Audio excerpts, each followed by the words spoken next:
Senate President dati at isang veteran senator na si Senator Drilon. Sabi niya, in his entire political life and even sa kanyang pagiging mamamayang Pilipino, sabi niya, I never experienced and never seen this kind of a very sickening degree of corruption in government na nakikita at nararamdaman at nararanasan ng buong mamamayan sa kasalukuyang gobyerno. Of course, not necessarily to mention pa si Marcos at si Romualdez. Sino ba naman ang tinutumbok ni Senator Drilon? Di po ba walang iba si Marcos at sila Romualdez? Sabi niya, sickening, no? Nakakasuka, nakakasulasok ang pinakamalala na korupsyon na nagaganap sa ating bansa, sa kasaysayan ng ating politika at ng ating panggobyerno sa buong lipunan. Ito ang pinakamalala. Pag sinabing sickening, nakakasulasok, no? Hindi na kayang tiisin pa. So sabi ko nga, coming from not so much of a critic but rather on the line of tactical alliance, itong sila Drilon, na ganyan ang komentaryo laban kay Marcos Jr., ibig sabihin, malala at lubusang napakalubha na ng pagiging kurakot ng gobyernong ito. And of course, that kind of rejection commentary coming from a supposedly ally na grupo, yung grupo ng Dilaw at Pink, which doon po nabilong originally ang political affiliations ni Senator Frank Drilon. Aba, nakakabahala yan para kay Marcos Jr. that even among your allies, binitawan ka na. Kaya nga tinatawag na si Marcos na sitting duck, lame duck, useless president. Kasi wala na pong naniniwala sa kanya eh. Ang pagkalugmok ng kanyang trust and approval rating sa lahat ng public opinion survey firms in the last quarter of 2025 and even up to the first 2 months ng taong 2026, tuloy-tuloy na dumadaos-dos at lumalagapak-pagapang, gumagapang ang negatibo na pag-approve at pagtitiwala ng mamamayan kay Marcos Jr. Hindi po natin pwedeng ihiwalay ang ganitong mga pananaw at opinyon ng mga veteranong politiko laban kay Marcos sapagkat nagre-reflect ito ng validity of the existing public opinion survey na talagang negatibo, no? At kinasusuklaman, itinatakwil ng mayoriya ng mga mamamayang Pilipino ang pananatili ni Marcos sa puder. Dahil walang natitirang ni anuman katiting na konsyensya o kahihiyan sa kanyang sarili, hindi magre-resign yan si Marcos kung hindi siya kakalad ka rin ng people power ng taong bayan. At kung hindi kikilos ang AFP at ang PNP to withdraw their support from the Commander-in-Chief to thereby facilitate the transition, peaceful transition of power as stipulated in the Constitution, na kapag nag-resign, umalis, naging inutil, baldado at patay o na-impeach at na-remove ang presidente, ang papalit ay ang vice president. So kung hindi gagawin at gagampanan ng AFP ang kanilang tungkulin na manindigan on the side of the people by calling out on the president to step down voluntarily, mapipilitan talaga ang taong bayan, nakakalad ka rin palabas ng Malacanang si Marcos Jr. By all indicators, sinasabi ko na that even if this kind of allied personality supposedly sa alyansang binuo nila Marcos at Romualdez sa Dilaw at Pink, at even ang mga komunistang teroristang urban operatives na nagagamit pa nila dati, dumistansya na rin pati kila Marcos. Ang naiwan dyan, itong ambisyusa at sip-sip na grupo ni Hontiveros, nila Lola Laila de Lima. Ang grupo nila Boy Tartar, no? Si Ronald Boy Tartar Lamas.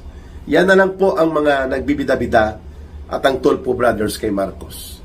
Pero ang majority po ng mamamayan at mga dating nagiging kaalyado ni Marcos ay mabilis po na umaalis at tumatalikod na, sapagkat ulitin ni ka Eric, lame duck, sitting duck, useless president po si Marcos, sapagkat nobody believes in him anymore except ang kanyang alipores ng sindikato.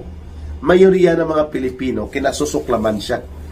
Paano ka naman ba magkakaroon ng tuloy-tuloy at sunod-sunod na mga negative ratings sa iyong approval and trust rating mula sa lahat ng public opinion survey firms kung hindi ka kinasusuklaman ng taong bayan? Di po ba?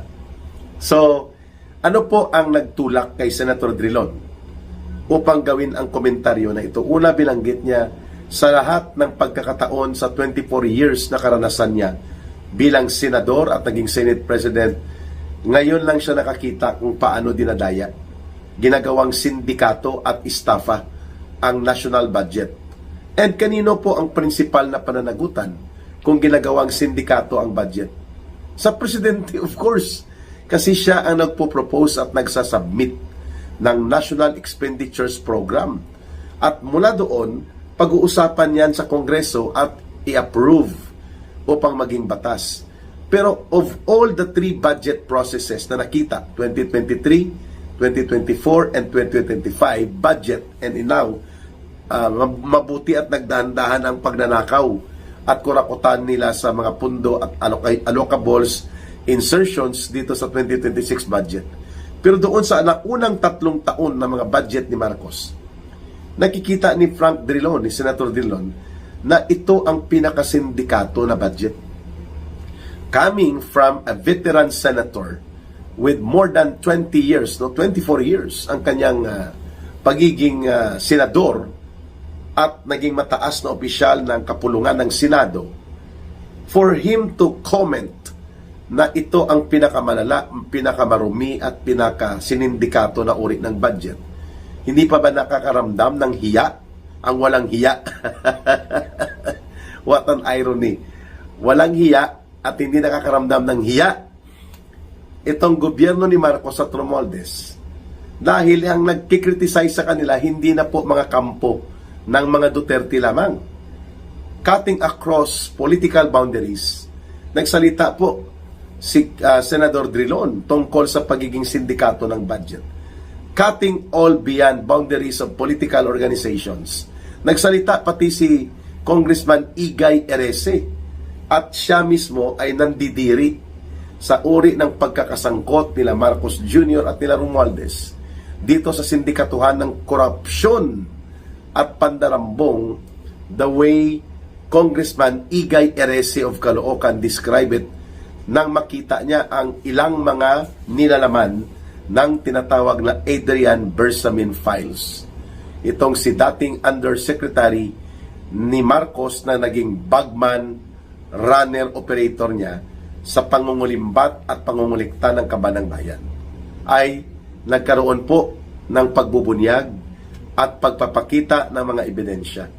Kaya tinawag ni Senator Drilon sickening, nakakasulasok ang uri ng antas at kawalanghiyaan sa pangmurakot at pangungulimbat ng pundo ng bayan na ginagawa nila Marcos at Romualdez. So, mayroon na namang magaganap na Trillion March, no? Sa ika-40 years of commemoration ng pagkakaroon ng People Power of 1986 na nagresulta sa pagpapalaya sa poder kina Marcos Jr. kasamang tatay niyang diktador na isinuka ng kasaysayan at pinalayas ng mamamayan. Mukhang doon din papunta ang kahihinatnan ng nabubulok at naaagnas na gobyernong ito ni Marcos Jr. kasama ang kanyang pinsan na mastermind din sa kurakutan. Kagaya niya, ginamit ang Kongreso na poder upang katayin at gawin nilang sindikato ang budget ng buong bansa para manakaw nila at madurobo ang trillions of pesos. Kaya tinagarian niya na Trillion Peso March or the Trillion March or the Trillion Peso March. Kaya we are appreciative, no? Kinikilala natin ang naging pagpapahayag na ginawa ni Senator Drilon sapagkat nagpapakita na hindi lamang sa hanay ng mga Duterte opposition group and political opposition and critics of the Marcos government nanggagaling po ang ganito kaanghang at katalas na mga pagbubunyag ng saloobin kagaya ng ginawa ni Senator Frank Drilon na sinabi niya, I never experienced this kind ng napakalubha na uri ng pagnanakaw na nagaganap sa gobyerno in his entire political life, mga kababayan.